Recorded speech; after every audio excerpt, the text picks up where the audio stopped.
મેં કીધું એક કામ એનું બોલે છે, આ પરદેશી બાવળ ઈ લઈ આવ્યા છે, આ કામ એનું છે, એ આપણું નથી. આપણે ન કર્યું હોય શું કામ કેવું પડે? અને જેને કર્યું હોય એમાં છુપાવવાની શું જરૂર છે? સાહેબ ગામો ગામ બોલે, બોલો જો ગમે ત્યાં ગાડી ઉભી રાખો સામું જ કામ બોલે. તમે બધા લગ્નમાં અમારી બાજુ એવો રિવાજ છે કે લગ્નમાં અમે જાતા હોય ને કે ભાઈ અમે જઈશ ફલાણા ભાઈ ને લગ્ન છે એમાં જમવા જઈશ, તો આપણા વડીલો કે ડાયરીમાં જોતો જાય છે હું લખાયું છે. તમારે આ બાજુ એવો વ્યવહાર ખરો? અહીંયા ડાયરી જોઈને જ જાવ ને. એને 51 લખાવ્યા હોય, તમારે 51 લખાવવા પડે કે નહીં? કે કોઈ નો ભાળે એમ 11 લખાવીને વી આવો, એવું હાલે? 5 રૂપિયા ભેળવવા હોય તો ભેળવાય, પણ ઓછા લખાવાય નહીં. એ વ્યવહાર આણી કોર છે ને. અમે જે લખાવ્યું એ અમે લખાવી દીધું છે, હવે તમારો વારો છે 5મી તારીખે લખાવવાનો. આ વ્યવહાર કરજો હરખો, એટલે તમે હરખો વ્યવહાર કરશો, તમે વળી પાછા વધારાનો વ્યવહાર કરશો.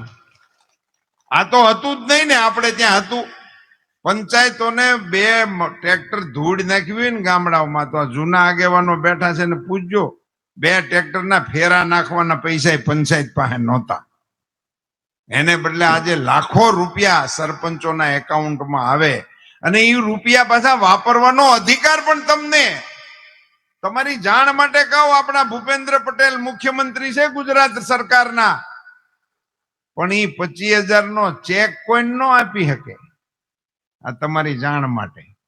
નરેન્દ્રભાઈ આપણા વડાપ્રધાન છે, પણ એ 50,000 નો ચેક વડાપ્રધાન નરેન્દ્રભાઈ મોદી નામનો કોઈ ન આપી શકે. આ અમારા સરપંચ ભૂરાલાલ છે ને, એ 1 લાખ નો દાબી શકે છે. કેવી વ્યવસ્થા ગોઠવી! ગામડાને, ખેતીને, ખેડૂતને મજબૂત કરવા માટેના જે પ્રયાસો નરેન્દ્રભાઈએ કર્યા છે ને મિત્રો, હું તો એમ માનું છું કે આઝાદી પછી પંચાયતી રાજને મજબૂત કરવા માટેનું કામ કોઈએ કર્યું હોય તો એ આપણા નરેન્દ્રભાઈ મોદી સાહેબે કર્યું. સરપંચો ઉપર વિશ્વાસ મૂકવાનું કામ કર્યું. આઝાદી પછી સરપંચો ઉપર નરેન્દ્રભાઈ મોદીએ વિશ્વાસ મૂક્યો. હવે તમારી બધાની જવાબદારી છે કે તમારી ઉપર જેને ભરોસો મૂક્યો છે એને ભરોસામાં ખામી ન આવે એવું ગામે ગામ ઉભા રહીને કરજો. રસ્તા અમે બનાવ્યા, રોડ અમે બનાવ્યા, નિશાળો અમે બનાવી, દવાખાના અમે બનાવ્યા, ઇન્ફ્રાસ્ટ્રક્ચર અમે બનાવ્યા. અહીંયા કોલ્ડ સ્ટોરેજની આખા રાજ્યમાં વણઝાર તમારા જિલ્લામાં ઊભી કરી. એ ભાજપની સરકારો આવી પછી ઊભી થઈ. આ બધું અમે કર્યું ને એને ખાલી બોર્ડ માર્યા, અમારું કામ બોલે છે. એટલે 30 વર્ષથી તમે છે, એ કામ તમારું કેવી રીતે બોલે? સરકાર જ તમારી નથી. 90માં તમે ભૂલી ગયા. રામને તો 14 વર્ષનો મળ્યો, તો તમને તો 30 નો મળ્યો ને હવે તો આજીવન દેવાનો છે. કામ છે ના બોલે? સરકાર જ તમારી નો કામ છે ના બોલે? કામ અમારા ને નામ એના. ગામડામાં આપણે હારેથી જમાડતા ને પેલા, હવે તો બુફે વાળું થઈ ગયું છે, એટલે કોણ ખાઈ ગયો ને કોણ ન ખાઈ ગયો એ કોઈને ખબર નથી. પણ પેલા તો પંગતિયું બેહાડીને જમાડતા અને તાણ કરીને કાંડા કડાવે એમ મહેમાનોને આગ્રહ કરીને જમાડતા. એ તાણ હાલતી ને એ વખતની પંગતિઓમાં ગામડાઓમાં એવા આગેવાનો હોય લેવા દેવા વગેરેના, ખંભે નેપકિન નાખીને આવે અને આમ આગળ આ બાજુ બરફી આવી ગઈ, આ બાજુ જલેબી આવી ગઈ. ત્યાં 11 રૂપિયા સાંડલો નથી કર્યો. જલેબી નું તું શું કામ પૂછે? બિલ વરનો બાપ સુકવે તું જલેબી વે? આવા હાલતા હતા કે નહોતા હાલતા? આ કોંગ્રેસ વાળા આ ટાઈપના છે. કાંઈ કામ ને કાંઈ કાજ લેવા નહીં દેવાનું કે કામ બોલે છે. પણ મેં કીધું હાવ ખોટા નહીં હોય, કાંક હશે. પછી હું નિરાત્યા સભાઓ બભાવ પરવારીને બેઠો હોઉં ને તો વિચાર કર્યો, એમાંથી આવ્યું. મેં કીધું એક કામ એનું બોલે છે, આ પરદેશી બાવળ ઈ લઈ આવ્યા છે, આ કામ એનું છે, એ આપણું નથી. આપણે ન કર્યું હોય શું કામ કેવું પડે? અને જેને કર્યું હોય એમાં છુપાવવાની શું જરૂર છે? સાહેબ ગામો ગામ બોલે, બોલો જો ગમે ત્યાં ગાડી ઉભી રાખો સામું જ કામ બોલે. વગડામાં રાખો તોય ભલે, હાઈવે ઉપર રાખો તોય ભલે, આડા માર્ગે જાવ તોય ભલે, ગમે ત્યાં ગાડી ઉભી રાખો ને આટલી જેટલી ગાડીઓ વાળા હમણાં ચૂંટણીના પ્રવાસમાં ગામડાઓમાં જતા હશે ને એની બધાની ગાડી ઉપર ઘરડા હશે. ઈ કામ એનું જ છે. ત્યાં પરદેશી બાવળનો આંકડીઓ અડી જ ગયો હોય, એમાં જેટલા લીટા છે ને એ એનું જ કામ બોલે છે. આપણા વડીલો એવું કહેતા બાવળ ન વવાય, આને વાવ્યા, હવે કઢામણ અમારે દેવું પડે. સાહેબ આ ગાંડો બાવળ એટલો નડે,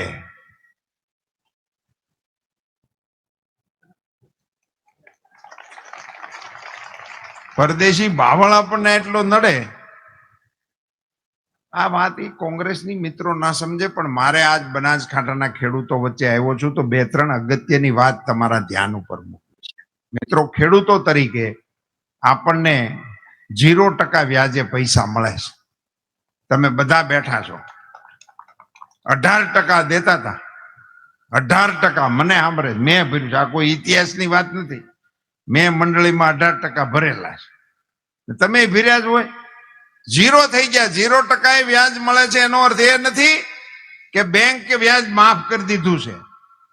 બેંક તો 7% લે જ છે, પણ ભારત સરકારે એવું કીધું કે ખેડૂત સમયસર જો પૈસા ભરી દે તો એના 7% માંથી 3% અમે ભરી દેવું. એટલે તમારા વતી 3% મોદી સાહેબ ભરે છે. મોદી સાહેબે 3% ની જાહેરાત કરી એટલે 4% વાહે વધતા હતા, જે ખેડૂએ ભરવા પડે. આપણી ગુજરાતની સરકારે એવું કીધું કે મોદી સાહેબ આપણા ખેડૂત હાટું 3% ભરતા હોય તો 4% અમે ભરાવી દેવું. એટલે 7% બેંકની અંદર ભારત સરકારના અને ગુજરાત સરકારના જાય છે ને તમને 0% એ મળે છે.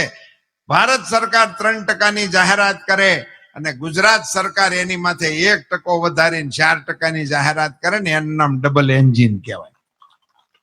આ લોકો ડબલ એન્જિન ની સરકાર ગોતે છે કે એન્જિન આગળ લગાડ્યું છે, એક વાહે લગાડ્યું છે, એક ડીઝલ નું લગાડ્યું છે, એક ઇલેક્ટ્રિક નું લગાડ્યું છે. અકલના ઓથમીરો, આને ડબલ એન્જિન કહેવાય. તમને બધાને ખબર છે કે આપણે મોદી સાહેબ અહીંયા મુખ્યમંત્રી હતા ત્યારે 2 લાખ રૂપિયા ગરીબ દર્દીઓને મદદ માટે આપતા હતા. 2 લાખ રૂપિયા, 2 લાખ રૂપિયા સરકાર કાર્ડ લઈને જાઓ એટલે તમને દવાખાનામાં કોઈ બિલ ન આપે અને તમારી સારવાર કરી દે. આનો તો બધાને અનુભવ હશે જ ને, અહીંયા નાના મોટા જે કોઈ ગામડામાંથી જતા હોય એને આનો અનુભવ થતો હતો. અને તો આપણને ખબર પડે, જેની માથે પડી હોય એને ખબર પડે. રોજ આપણને એમ કહેતા હોય ને કંઈક કામ હોય કેજે, અમે બેઠા છીએ, ફોન કરજો, 25,000 ની જરૂર છે, દવાખાનું આવી ગયું છે. અને કર્યા છે તો સામેથી શું જવાબ આવે? તું કલાક મોડો પીડ્યો, હમણાં ડ્રાફ્ટ ભરી દીધો, હમણાં ફલાણા ભાઈ એવટ લઈ ગયા. એવું જ કે છે ને, કોઈ આપે નહીં. દર્દી હાટું કેળા લીએ હોય ને ઈ ખાઈ જાય કે સુમકી વાળા છે, હારા છે કે. આવી બધી કુપ્રથાઓની વચ્ચે આપણે દર્દીઓ અને દર્દીના સગાવાલા હેરાન થતા હતા. નરેન્દ્રભાઈ મોદી મુખ્યમંત્રી શ્રી થયા, એણે આપણને ખંભો આપ્યો. 2 લાખ રૂપિયા સુધીનું ખર્ચ ગુજરાતની સરકાર આપશે. એમાં કોક આશીર્વાદ કોઈ ગરીબ દર્દીના લાગી ગયા હશે ને. દેશની જનતાએ નરેન્દ્રભાઈ મોદીને વરસાવ્યો પ્રેમ. દેશના વડાપ્રધાન બન્યા, મુખ્યમંત્રી તરીકેની શક્તિમાંથી 2 લાખ રૂપિયાની સારવાર આપતા હતા. વડાપ્રધાનની તાકાત નરેન્દ્રભાઈ મોદીના હાથમાં આવી, 5 લાખ રૂપિયાનું કાર્ડ આપ્યું છે.